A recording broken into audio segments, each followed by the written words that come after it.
Үткән ел без бу мөселман зиратына янгыннан соң тазарту эшләренә җыелып килгән идек. Монда җирләнгән данлыклы татар сәүдәгәрләре Агафуровларның каберлеге белән таныштык. Кайбер чардуганнарны төзәтеп, хәленнән килгәннең олысы да, кечесе дә бераз тәртип урнаштырып киткән иде. Бер ел вакыт үтсә дә, безне һаман шул янган бүрәнәләр, ватык тәрәзәләр һәм чүп өеннәре каршы алды. Элек, ичмасам, җан тынычлыгы өчен булса да, каравылчы әби килгән-киткән кешене озатып, күз-колак булып тора иде. Бүген Яшин дигән исем астында танылып өлгергән яшьләр иҗтимагый оешмасы әйдәп чыгу аркасында биредә җыештыру эшләре оештырылды. Рамазан аенда игелекле эшләрдә катнашу өчен теләге булган һәр кемгә үз ярдәмен салырга мөмкинчелеге бар.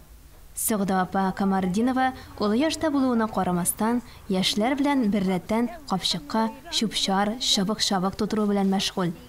Кайчандыр мөселманнарның бергә җыелышып, гыйбадәт кылган, намаз укыган урыннары шушы хәлгә калуына аның күңеле елый.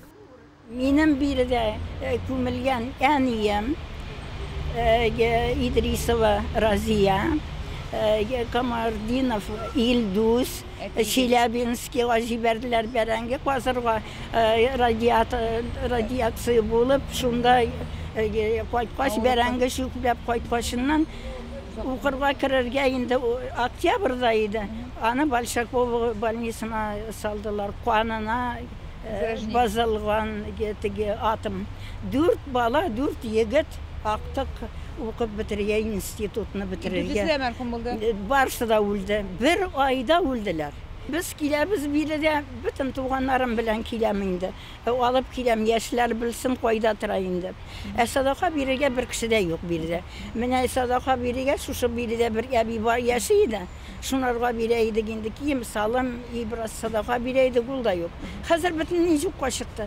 Хәзер яшьләр килергә дә курка, куркыныч барга диләр. Юлия бу зиратны электән үк әти-әнисеннән ишетеп белә. Бүген бу күмәк эштә катнашу аның өчен зур әһәмияткә ия. Мөселман кешесе бу изге урынга һич кайчан изне суытмаска, ата-бабалар рухына дуга кылырга кирәклекне яхшы белә ул.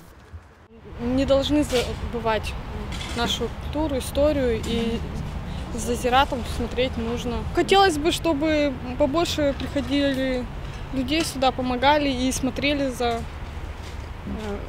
кладбищем мусульманским. Өмәдә катнашу өчен Тәския апа күрше Пошма шәһәреннән үк килгән. Яшьләрнең бу теләкләренә битараф калып булмый. Хәлебездән килгәнчә ярдәм итәргә дип килдек ди ул. Ата-аналарының кайда күмелгәннәрен дә белмиләр, кайда нәрсә булганын белмиләр. Аларны менә безнең буыннарга өйрәтеп, китертеп, ярдәм итәргә кирәк яшьләргә. Оешма җитәкчесе Сирин бүгенге өмәдә катнашучыларның саны күбрәк булыр дип көткән иде.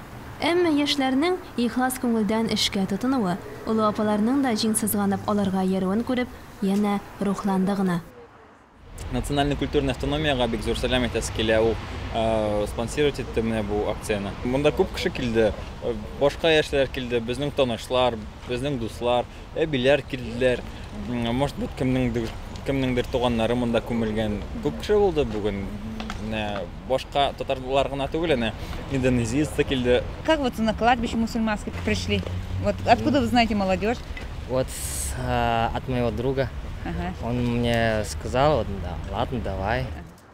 Дөрес, мөселман зиратында сыра шешәләренең тәгәрәп ятуын, чардуганнарның тузып бетүен күреп, читен егете дә гаҗәпкә калды.